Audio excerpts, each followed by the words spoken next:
número 4. Hechos capítulo número 4.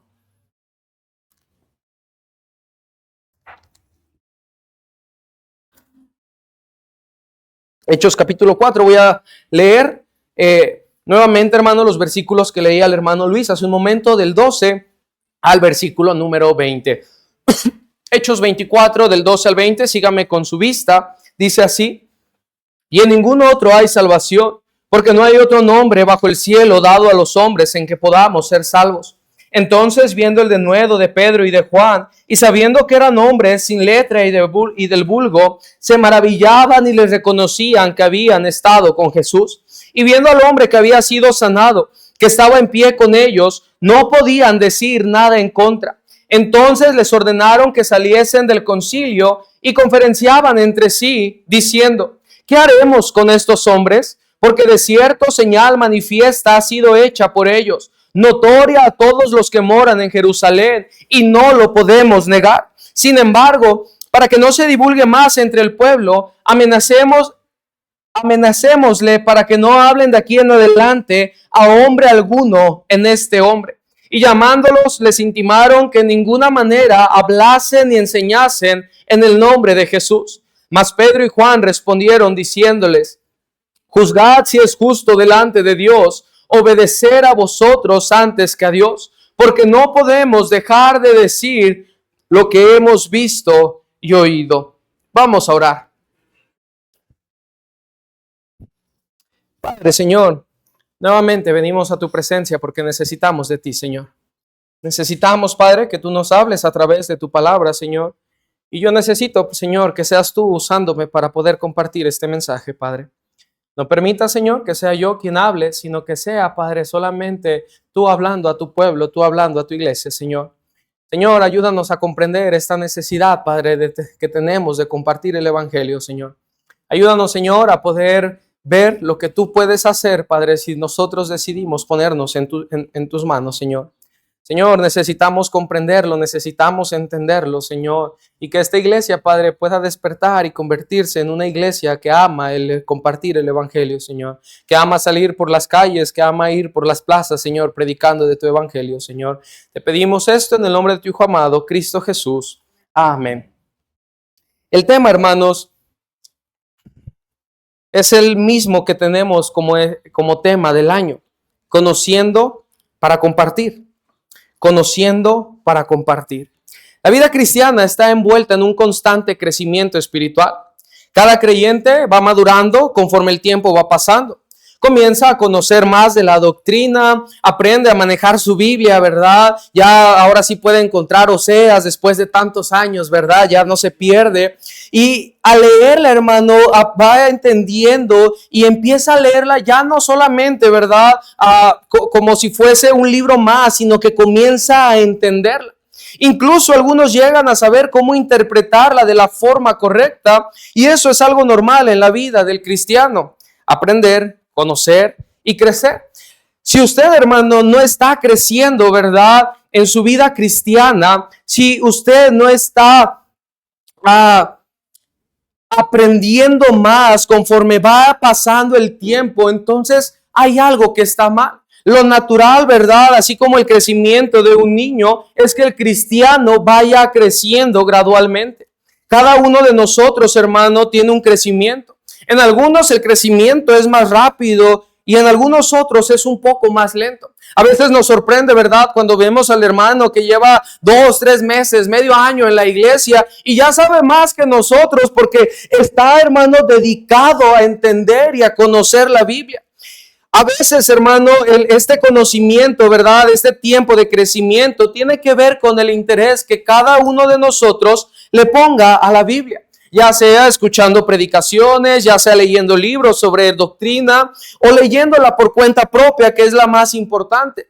Pero también, hermano, a veces el crecimiento tiene que ver con las capacidades que cada uno de nosotros tiene como individuo. No todos tienen la misma forma de aprender, no todos tienen la misma capacidad. Como como lo dije, hermano, aquí el detalle es que se pueda ver que vamos creciendo de forma gradual. Que lo que yo conocía y lo que yo sabía hace medio año no es lo mismo que yo conozco y lo que yo sé el día de hoy. Si, hermano, si su conocimiento no ha crecido, su vida espiritual sigue siendo la misma que hace un año, entonces hay una alerta, hermano, que debería de preocuparle. El problema nace, hermano, el problema del conocimiento nace cuando solamente estamos llenando nuestra cabeza de información, pero aquello que hemos aprendido no lo hemos llevado a la práctica. Conocer sin practicar solo muestra y da lugar a un arrogante orgullo espiritual. Si yo sé mucho y no lo estoy practicando, entonces eso quiere decir, hermano, que lo que estoy conociendo solamente me hace más orgulloso. Acompáñenme a 1 Corintios 13:2 y póngale un separador ahí, hermanos. Vamos a estar regresando en un momento.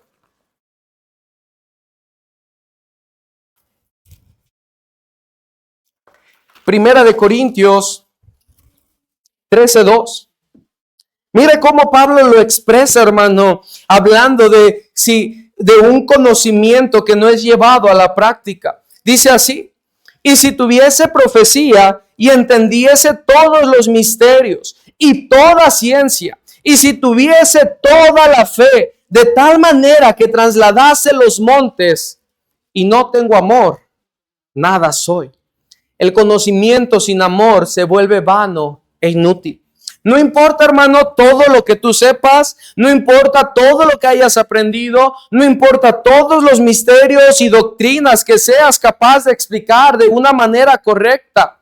Si tu conocimiento no está bañado de amor para compartirlo y mostrarlo a otros, ese conocimiento, hermano, se vuelve inútil. Las horas que pases estudiando, las horas que pases leyendo, el tiempo que pases escuchando predicación se vuelve vano. El conocimiento, hermano, que Dios no aprueba es aquel que me vuelve arrogante hacia los demás. Si lo que estoy aprendiendo me hace sentir que no es si lo que estoy aprendiendo me hace sentir que no hay alguien que pueda enseñarme, que no hay alguien que pueda corregirme, que no hay alguien que pueda exhortarme, es porque estoy estudiando, centrándome en solo querer mostrar a los demás cuánto sé y cuánto yo soy capaz de aprender. El conocimiento que Dios sí aprueba, hermanos, es el que, lejos de volverme orgulloso, me hace humilde. El conocimiento que Dios sí aprueba es el que me hace servir a otros. Me hace parecerme más a Jesús. Y no solamente eso, sino que también provoca una convicción de entendimiento que me hace comprender que aunque yo sigo aprendiendo, que aunque sigo creciendo, todo aquello es una nada, todo el conocimiento que Dios posee. 1 Corintios 8:2. 1 Corintios 8:2 dice así: y si alguno se imagina que sabe algo, aún no sabe nada como debe saberlo. Pablo está hablando, ¿verdad?, del conocimiento de lo sacrificado a los ídolos, y en algún otro momento vamos a estudiar qué quería decir Pablo en este pasaje. Pero lo que Pablo dice, ¿crees que sabes algo? ¿Crees que conoces la doctrina? ¿Crees que la has entendido? Aún no la sabes como deberías de saberlo. El que poco sabe, hermano, mucho se ensoberbece. Pero el que mucho sabe, entiende que apenas está nadando en la superficie de aquel gran mar que es Dios. Cuando verdaderamente estamos conociendo a Dios, hermano, no podemos jactarnos de lo que sabemos, sino que al contrario, cuando estamos conociendo a Dios, eso nos humilla, porque estamos entendiendo que el Señor es magnífico, es eterno, es maravilloso, y que mi mente finita está limitada a entenderlo de acuerdo a mis capacidades.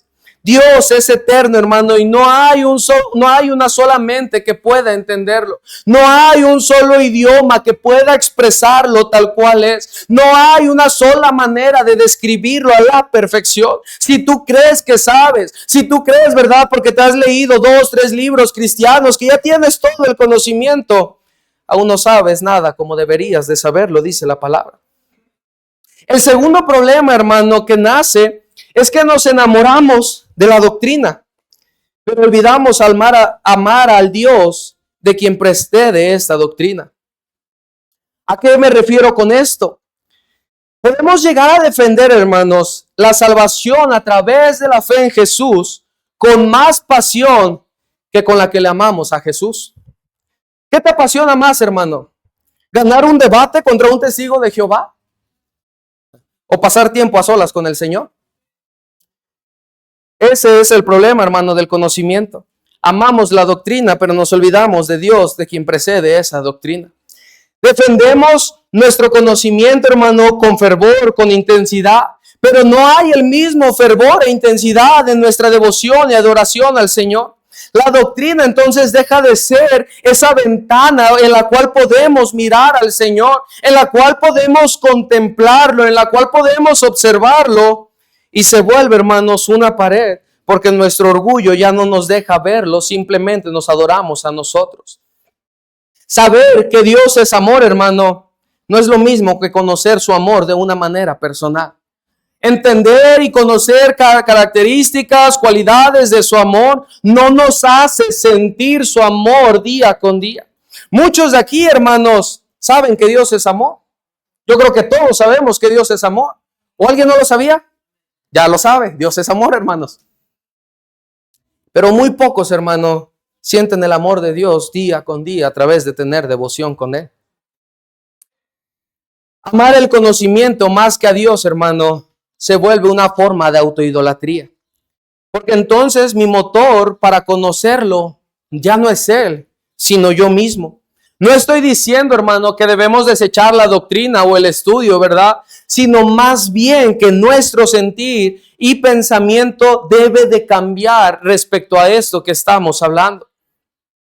Entonces, ahora poniendo las bases de esto, necesitamos entender cómo es que se ve reflejado un verdadero conocimiento y entendimiento de quién es Jesús. A través de esta historia que regresamos a Hechos, hermano, que vemos en Hechos, vemos que Pedro y Juan, hermano, eran hombres que conocían a Jesús.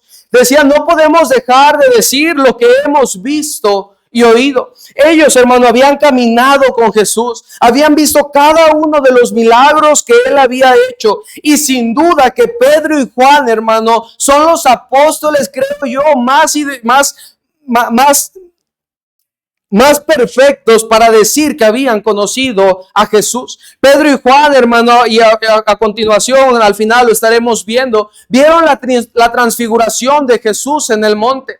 Ellos vieron a Jesús, hermano, en el mundo tal cual es. Jesús quita su cuerpo humano y se transforma en el Dios que había sido desde la eternidad con su Padre. Entonces, hermano, claro que Pedro y Juan sabían quién era Jesús. Lo conocían a la perfección. Juan, hermanos, el discípulo amado, el que estaba recostado en el pecho de Jesús, ¿cree que no lo conocía? Sabía cada una de sus expresiones, lo había visto y lo había entendido. Y ellos dicen, no podemos dejar de decir lo que hemos visto y oído. ¿Cómo es que se ve entonces un conocimiento que agrada a Dios? Número uno, por una comprensión de que lo más valioso que yo tengo para dar es el Evangelio. Vayamos al capítulo 3, hermano, donde empieza la historia y donde se nos da el contexto de por qué Pedro y Juan están ante el concilio. Hechos capítulo 3, del 1 al 6, dice así: Pedro y Juan subían juntos al templo a la hora novena, la de la oración, y era traído un hombre cojo de nacimiento, a quien ponían cada día a la puerta del templo, que se llamaba La Hermosa, para que pidiese limosna de los que entraban en el templo. Cuando vio a Pedro y a Juan que iban a entrar en el templo, les rogaba que le diesen limosna. Pedro con Juan, fijándole en los ojos, les dijo, míranos. Entonces él estuvo atento, esperando recibir de ellos algo. Mas Pedro dijo, no tengo plata ni oro, pero lo que tengo te doy. En el nombre de Jesucristo de Nazaret, levántate y anda. Resumidamente, hermanos, Pedro y Juan sanan a un hombre que era cojo de nacimiento. un lisiado, ¿verdad? Pudiéramos pensar. Y Juan le dice, ¿verdad? Cuando este hombre les está pidiendo dinero, míranos. Probablemente, hermano, la ropa de Pedro y de Juan no era de gente acomodada, sino más bien, hermano, de gente que no tenía absolutamente nada en este mundo. Esa palabra o esa expresión, míranos, les estaba diciendo, ¿qué crees que te podemos dar nosotros? ¿Por qué nos estás pidiendo a nosotros? Pero Pedro le dice, lo que tengo, te doy. ¿Qué era, hermano, lo que Pedro tenía? A Jesucristo. Dice, en el nombre de Jesucristo. Pedro había entendido, y Juan, hermano, obviamente acompañándolo, habían entendido que lo más valioso que ellos podían dar, y no solamente lo más valioso que ellos podían dar, sino lo más valioso que ellos podían tener, era conocer el nombre de Jesús.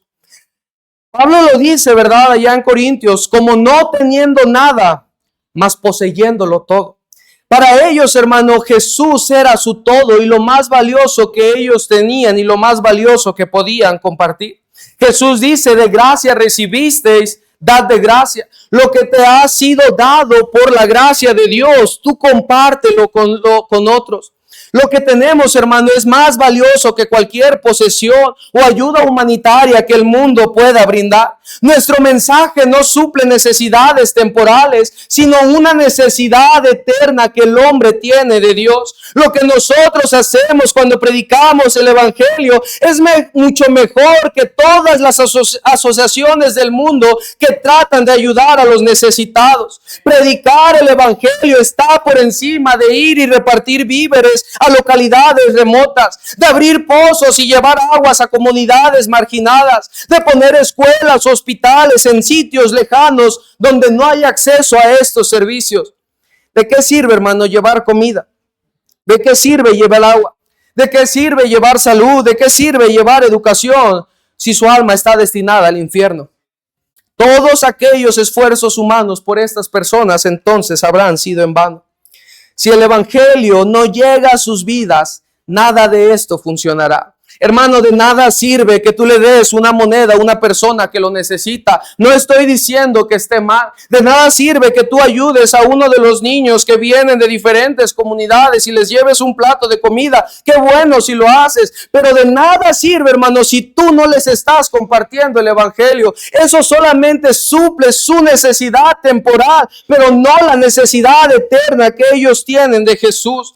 Lo más valioso que tú tienes, hermano, para compartir no es tu coche, no es tu dinero, no son tus fuerzas, no son tus recursos, no es lo que puedes hacer para satisfacer sus necesidades, sino lo que puedes lograr con su alma para la eternidad. Es necesario, hermano, que entendamos que lo más valioso que tenemos en nuestras vidas se llama Jesús. Y si eso es lo más valioso en nuestras vidas, entonces tenemos que compartirlo con otros. Miren lo que sucede, hermano, cuando un conocimiento correcto entiende que Jesús es lo único y lo más importante en sus vidas. El versículo 7 al 10 dice lo siguiente: y tomándole por la mano derecha, le levantó, y al momento se le afirmaron los pies y tobillos, y saltando se puso en pie, y anduvo, y entró con ellos en el templo, andando y saltando. Pero lo maravilloso, hermano, no es que este hombre pudiera caminar, y alabando a Dios. Y todo el pueblo le vio andar y alabar a Dios. Y le reconocían que era el que se sentaba a pedir limosna a la puerta del templo, la hermosa, y se llenaron de asombro y espanto por lo que le había sucedido. Cuando alguien entiende que lo más valioso que tiene en sus vidas, en su propia vida, para dar y compartir es Jesús, hay vidas cambiadas. Si tú en esta mañana no tienes a Jesús, tu vida puede ser cambiada y puede ser transformada a través de él. Y como este hombre cojo de nacimiento, te podemos ver tiempo después alabando y adorando a Dios, pero para eso debes de estar dispuesto a conocer a Jesús. La razón, hermano, por la que no hemos visto vidas transformadas es porque no estamos dispuestos a compartir lo más valioso que tenemos. La razón por la que no vemos vidas cambiadas, por la cual no vemos matrimonios restaurados, es porque estamos callando lo más valioso que tenemos. Y nos vemos, hermano, como un niño envidioso que no quiere compartir su dulce porque para él es valioso. Pero lo maravilloso de esto es que lo que nosotros tenemos no solamente alcanza para nosotros, sino que su alcance es para las almas de todo el mundo. Hermano, entiende que lo más valioso que tienes, que lo más valioso que puedes dar, que lo más valioso que puedes compartir con otros es el nombre de Jesús. La segunda cualidad, hermano, de un conocimiento que agrada a Dios, la vemos en el versículo 11 en adelante. Dice así: y teniendo asidos a Pedro y a Juan, el cojo que había sido sanado, todo el pueblo, atónito, concurrió a ellos al pórtico que se llama de Salomón. Viendo esto, Pedro respondió al pueblo: varones israelitas, ¿por qué os maravilláis de esto? ¿O por qué ponéis los ojos en nosotros como si por nuestro poder o piedad hubiésemos hecho andar a este? La segunda cualidad, hermano, de un conocimiento que agrada a Dios es que siempre busca darle la gloria a Dios por lo que hace. Pedro y Juan dice: ¿por qué nos miran a nosotros? ¿Por qué nos ven a nosotros? Este hombre fue sanado, sí, pero no se trata de nosotros. Y en el versículo 13 nos dice de quién se trata. El Dios de Abraham, de Isaac y de Jacob, el Dios de nuestros padres, ha glorificado a su Hijo Jesús, a quien vosotros entregasteis y negasteis delante de Pilato cuando te había resuelto ponerle en libertad. Mas vosotros negasteis al santo y al justo y pedisteis que se os diera un homicida. Y matasteis al autor de la vida, a quien Dios ha resucitado de los muertos, de lo cual nosotros también sois testigos. Ellos dicen: no somos nosotros, es aquel Jesús a quien ustedes crucificaron. Pedro y Juan se hacen a un lado, hermano, para no llevarse ellos el reconocimiento, sino dárselo al Señor. Y a veces es ahí donde fallamos. Muchos hermanos quizás sí estamos compartiendo, pero quizás no le estamos dando la gloria a Dios como lo estaba haciendo Pedro y Juan. Si tú lo estás haciendo, hermano, ¿para quién lo haces? ¿Por qué lo haces y cómo lo haces? ¿Lo haces porque quieres que se diga de ti que eres un ganador de almas de la Iglesia Bíblica Bautista Getsemaní? ¿Lo haces porque quieres quedar bien? ¿Lo haces para poder criticar y señalar a aquellos que no lo hacen y poder decir: ay, mira, y el hermano no vino y el hermano no llegó? ¿Por qué lo hacemos, hermano? Compartir el evangelio nunca se tratará de nosotros, siempre se tratará de Él. Si predicamos es por Él, si hay resultado es por Él, si hay fruto siempre será por Él. Mi bendición se encuentra en solamente predicar el evangelio. Pablo lo dice también en Corintios: si predico el evangelio, mi galardón ya está en predicar y compartir el evangelio sin esperar nada a cambio. Si tú, hermano, estás pensando en comenzar a predicar, no se te olvide que la razón por la que lo haces es porque quieres darle la gloria a Dios. Es porque buscas glorificar su nombre y es porque buscas exaltarlo solamente a Él. Después, hermano, vemos, ¿verdad?, cómo es que Pedro y Juan en los siguientes versículos son, ¿verdad?, están debatiendo ahí, les empiezan a predicar y son llevados ahora hasta el concilio en el capítulo número 4. Capítulo número 4.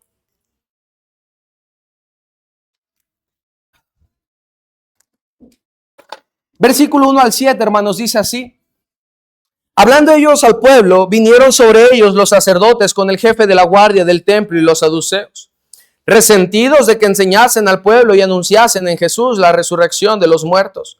Los saduceos, hermanos, no creían en la resurrección de los muertos. Versículo 3. Y les echaron mano y los pusieron en la cárcel hasta el día siguiente, porque era ya tarde. Pero muchos de los que habían oído la palabra de Dios, creyeron, y el número de los varones era como 5,000.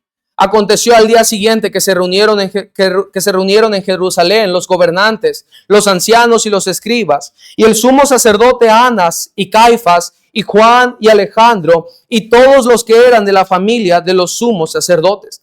Y poniéndoles en medio les preguntaron: ¿Con qué potestad o en qué nombre habéis hecho vosotros eso? Dos hombres, hermano, que habían entendido que lo que conocían era para compartir. El número de los varones era como de 5,000. Por dos hombres dispuestos a hacer lo que debían de hacer porque el Señor se los había mandado. Cuando estemos dispuestos a obedecer a Dios, hermano, Dios va a cumplir su promesa y Dios va a bendecir a su iglesia.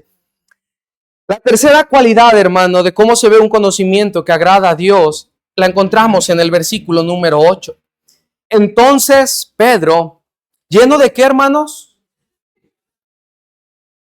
Un conocimiento que agrada a Dios, hermano, es una vida llena del Espíritu Santo.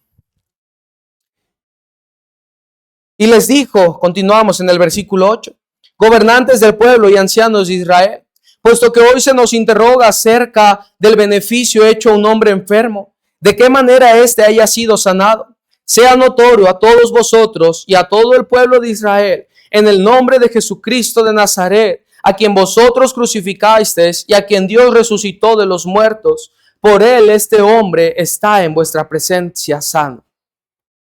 ¿Qué significa ser lleno del Espíritu Santo? Ser lleno del Espíritu Santo es dejarnos ser guiados por Él.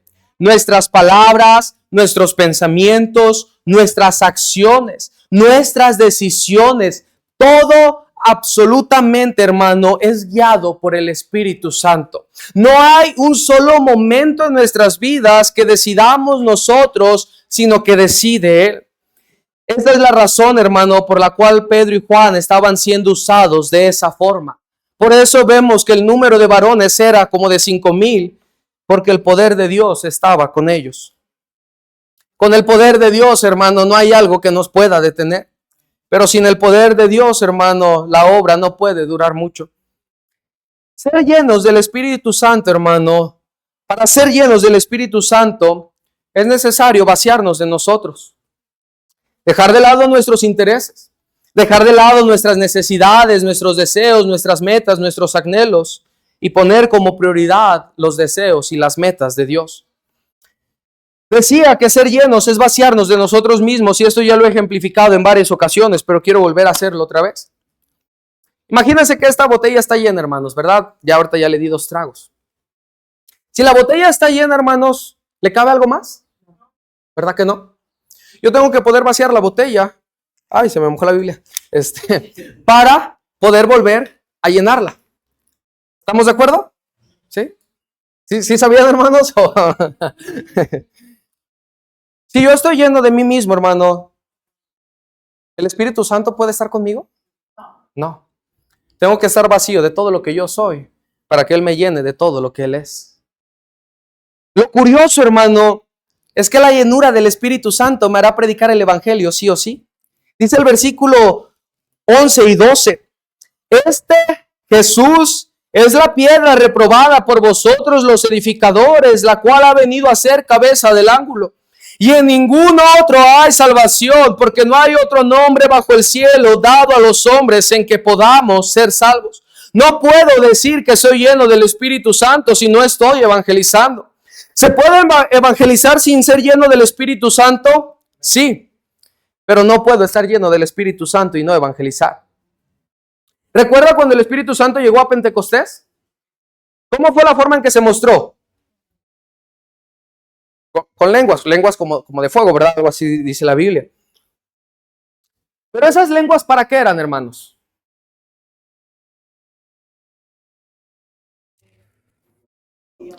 Entre unos y otros, sí, para la predicación del Evangelio. Hechos 2, hermano, capítulo 11. Hechos capítulo 2, versículo 11, perdón. Dice así, en el contexto, hermano, de cuando el Espíritu Santo llega y comienza a hablar en lenguas. Mire la forma en la que lo expresa. Cretenses y árabes, les oímos hablar en nuestras lenguas las maravillas de Dios. Estar lleno del Espíritu Santo me hará predicar el Evangelio, sí o sí. Ahora, nuevamente, hermano, para que me entienda la idea que quiero dar. Dijimos que se podía predicar el Evangelio sin ser lleno del Espíritu Santo. Pero no se puede estar lleno del Espíritu Santo y no predicar el Evangelio. Ahora pensémosle. Si en nuestra iglesia salen 10, 15 hermanos a compartir el Evangelio, pero no todos son llenos del Espíritu Santo, ¿cuántos hermanos en nuestra iglesia están llenos del Espíritu Santo?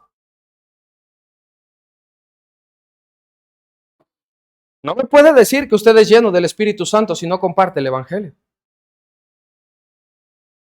Qué triste, hermano, es estar en una iglesia donde los cristianos están llenos de ellos, pero no de Dios. No es nuestro poder, hermano, es el poder de Dios en nuestras vidas. La siguiente cualidad, ¿cómo se ve un conocimiento que agrada a Dios? Dice el versículo 3, hermanos, entonces viendo el denuedo de Pedro y de Juan, y sabiendo que eran hombres sin letras y del vulgo, se maravillaban y les reconocían que habían estado con Jesús. Y les reconocían que habían estado con Jesús.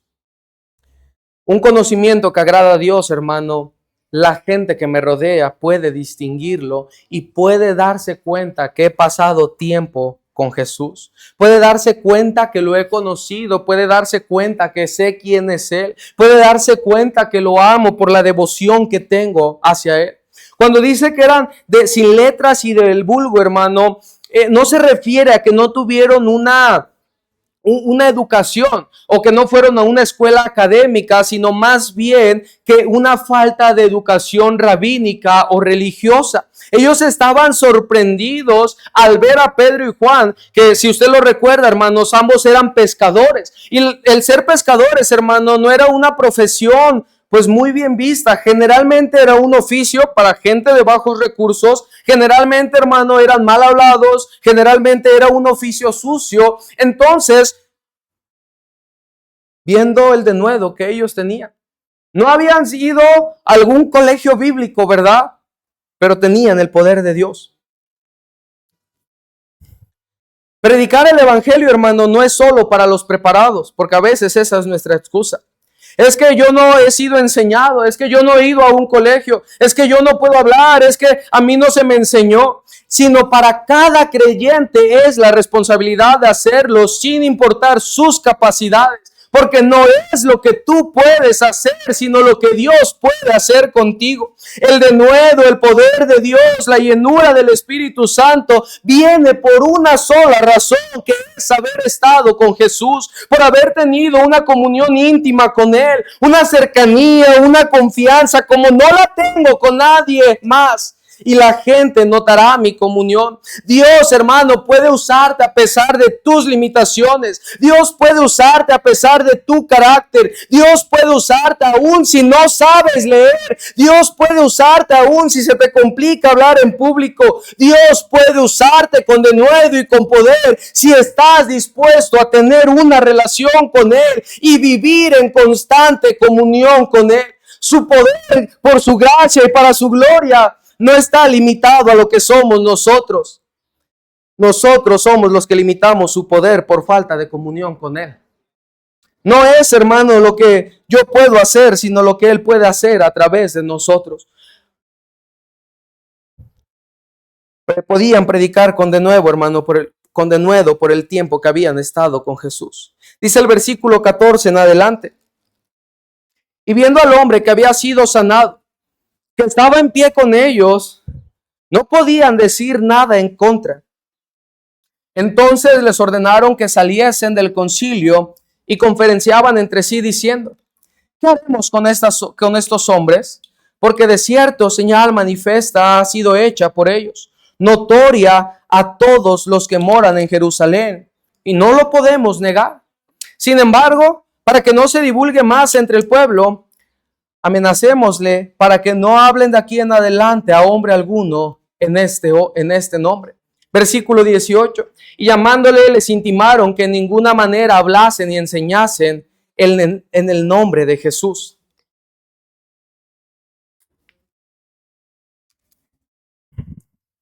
¿Qué cree que le dijeron, hermano, cuando los amenazaron?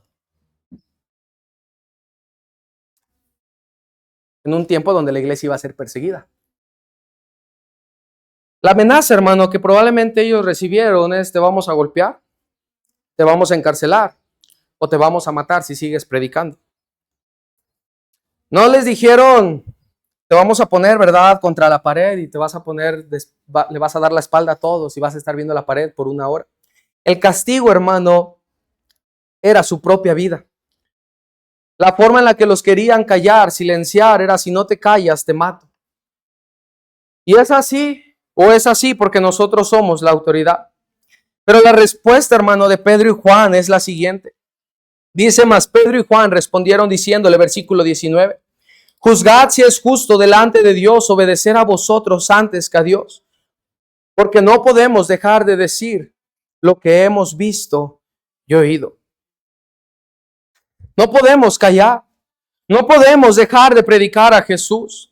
El no podemos, hermano, esa frase sugiere la idea de una necesidad interna para poder vivir. Para ellos predicar a Jesús, hermano, no era solamente por cumplir o no solamente era por tener que obedecer un mandato. Era una necesidad que nacía dentro de ellos y que sin lograr eso no podían seguir viviendo. Preferían decir: quítame la vida, mátame, pero voy a seguir predicando a Jesús, porque no podemos callar, porque no podemos dejar de hablar de Él. Pero hoy en día carecemos, hermano, de esa convicción. Cualquier cosa nos hace no salir a predicar a Jesús. Si hace frío, porque está frío. Si está el sol, pues porque está el sol. No somos capaces de dejar por un momento nuestro trabajo para predicar a Jesús. Es más, hermano, ni siquiera hacemos el intento para tener el tiempo para predicar a Jesús. Siempre hay trabajo, siempre hay ocupaciones, siempre hay excusas, siempre hay pretextos para no hacerlo. Pero estos hombres, aún con riesgo de su propia vida, no estaban dispuestos a guardar silencio, porque no era una posibilidad para ellos el dejar de hablar de aquella gracia y de aquella misericordia, aquella bondad y amor que vieron en su Salvador. ¿Cuál es tu excusa, hermano, por la que dices: yo no puedo ir? Si son tus capacidades no están limitadas al poder de Dios. Pero si tú no quieres, hermano, aunque te ponga todas las razones y quite cada una de tus excusas y pretextos, siempre vas a sacar una razón para no hacerlo. Juan y Pedro, hermano, como lo mencioné al principio, ambos vieron la transfiguración de Jesús. Vieron su gloria, vieron su esplendor, su magnificencia. ¿Cómo podían dejar de hablar de aquel hombre que es el Rey de Gloria? ¿Cómo podían dejar de pronunciar aquel hombre tan majestuoso que salvaba vidas, que sanaba personas, que amaba a la gente, que amaba al mundo y que aún en sus últimos momentos de vida en la cruz salvó a un hombre? Y no solamente eso, hermano, vieron su gloria, vieron su poder, vieron su esplendor en aquella transfiguración. Y seguramente Pedro y Juan se preguntaban: ¿cómo es posible que si Él es así, que si Él tiene este poder, esté entre nosotros, esté caminando con nosotros? ¿Cómo es posible que si teniendo esa majestuosidad esté dispuesto a que los hombres quieran golpearlo, a que los hombres quieran perseguirlo? Lo que habían visto y oído, hermano, no podían callarlo. Juan, el discípulo amado, había estado recostado en el pecho de Jesús una y otra vez. Juan había experimentado la cercanía, la amistad, el cálido cariño de Jesús, la seguridad y calma, hermano, de estar entre sus brazos. ¿Cómo podía dejar de hablar sobre ese amor que no solamente había visto y oído, sino que también lo había experimentado? Pero ahora pensemos en Pedro. Pedro, aquel que negó 3 veces a Jesús. Es más, no bastó, hermano, con negarlo. Tuvo que maldecir para que la gente le creyera que él no había estado con Jesús. Un hombre, hermano, con los ánimos por los suelos, regresa a su oficio, regresa a pescar, regresando a ser el hombre que era antes. Pero Jesús lo restaura, lo renueva y le da una segunda oportunidad. Y después lo vemos predicando con denuedo y poder, con valentía y con energía. 3,000 personas, señala la Biblia, que se añadieron aquel día por causa de su predicación. ¿Cómo podía dejar de hablar de aquel que no lo juzgó, sino que lo perdonó y aún lo usó de una manera que ni él mismo podía imaginar? ¿Cómo entonces nosotros podemos callar? ¿No es lo mismo, pregunto, que Jesús ha hecho con nosotros? Nos ha salvado, nos ha dado misericordia en lugar de juicio que merecíamos. Nos ha hecho sentir ese amor y calma estando en sus brazos. Nos ha mostrado su gloria a través de su palabra. Entonces, ¿por qué estamos callando lo que hemos visto y oído? Le voy a pedir, hermano, que levante la mano en las siguientes preguntas. ¿Cuántos de aquí, hermanos, somos salvos? ¿Cuántos de aquí, hermano, tenemos vida eterna en el cielo a través de la fe en Jesús? Ahora no alce la mano, hermanos. ¿Cuántos de aquí predicamos el Evangelio? No puedo comprender cómo alguien que dice entender la salvación no está comprometido a predicar el Evangelio. No me cabe en la cabeza, hermanos. No puedo comprender a alguien que ha entendido ese amor y no solamente lo ha entendido, lo ha sentido, lo ha experimentado una y otra vez. Nos ha hecho servir, nos ha dado bendiciones, nos ha transformado, nos ha cambiado nuestras vidas. No quiere ir a compartir el Evangelio. Conocemos y entendemos que Jesús fue crucificado y sepultado por el poder de Dios y resucitado al tercer día. Conocemos que a través de la fe en su sangre nuestros pecados son perdonados y borrados. Sabemos que ahora, hermano, podemos tener una comunión con Él. Podemos orarle, podemos derramar nuestro corazón y sabiendo que Él nos va a escuchar, que Él nos va a responder y que Él nos va a consolar. No importa el lugar donde estemos, no importa la situación en la que estemos. Pero de nada sirve si no estamos, hermano, compartiendo con otros lo que conocemos.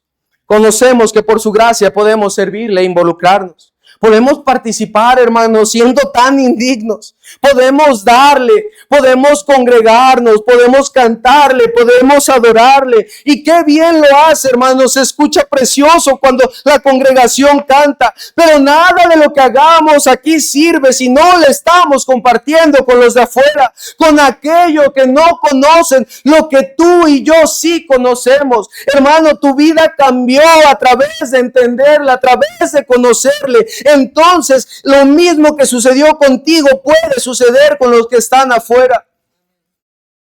Decimos conocerle, decimos amarle, decimos que Él es mi Dios, que Él es mi Señor, que Él es mi Salvador. Conocemos tantos títulos de Él que cuando los decimos nos hacen sonar espirituales, pero son solamente palabras vacías que no hacen eco en nuestro corazón. No, hermano, no me digas que Él es tu Señor. No me digas que Él es tu Dios. No me digas que Él es tu todo. Si a la hora de hablar lo que has visto y oído de Él te quedas callado y prefieres quedarte en tu casa, en tu trabajo o simplemente descansando. La importancia que le damos, hermano, al evangelismo da a conocer el tiempo que hemos pasado con Jesús en lo íntimo. Si no estamos compartiendo, es porque probablemente dentro de nosotros no hay nada real para compartir, ya que no estamos viendo ni oyendo. La necesidad de compartir, hermano, nace de la profundidad de conocer a Jesús a través de haberle visto y oído. Si decimos que le conocemos, pero no estamos compartiendo, entonces realmente no le conocemos. Solo, hermano, tiene información y datos sobre su persona, y los datos y la información no traen convicción al corazón. Pero si, hermano, en esta hora usted me dice, yo le conozco.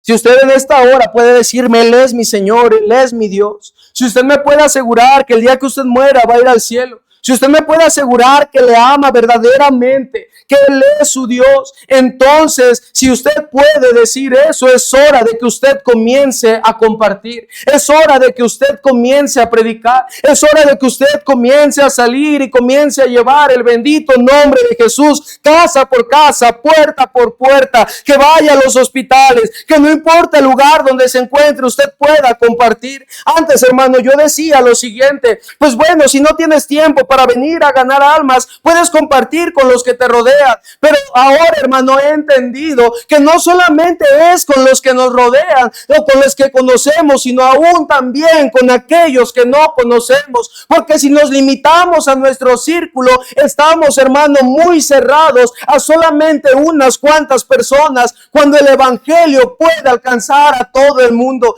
Necesitamos cristianos que entiendan que lo que han conocido, que lo que han entendido es para compartirlo con otros, para predicar y bendecir a otros. Pedro y Juan en el capítulo 5, hermano, dice el versículo 41: y ellos salieron de la presencia del concilio, gozosos de haber sido tenidos por dignos de padecer afrenta por causa del nombre. Y todos los días, en el templo y por las casas, no cesaban de enseñar y predicar a Jesucristo. Hermano, tú puedes participar aquí en la iglesia y tú puedes servir, y gracias a Dios por eso.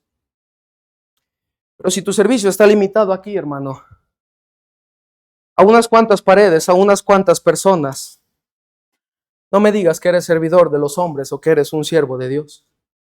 El verdadero servicio, hermano, no se da solamente con los de aquí adentro, sino con los de allá afuera.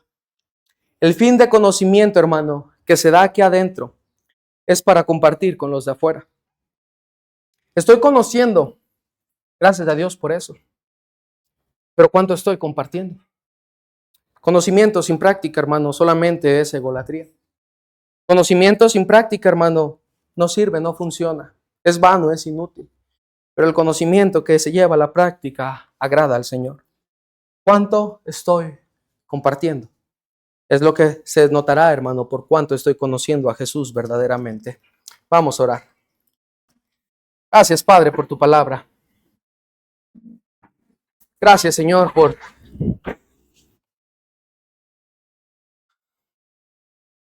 nos ayudas a entender, Señor. Necesitamos compartir el Evangelio, Padre. Señor, no podemos callar, como decían aquellos leprosos, Padre. No podemos quedarnos solamente nosotros lo que hemos visto y oído, Señor.